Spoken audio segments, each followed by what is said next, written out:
กล้วยแน่เธออยากรวยไม่ต้องขอเน็ตกาแฟโรบัสต้า2 นี้เรียกซับ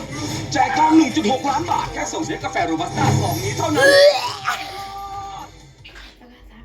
เหนื่อยแค่ไหนก็ไปถึงด้วยเรซิน่าลดเหงื่อ3 เท่าปกป้อง72 ชั่วโมงลุยทริปถึงวันยังหอมเฟรช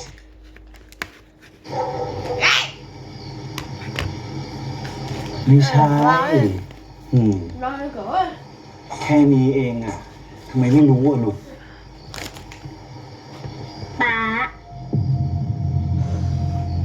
ารู้ไหมถ้าสมมติอยู่บ้านป้าต้องทำยังไง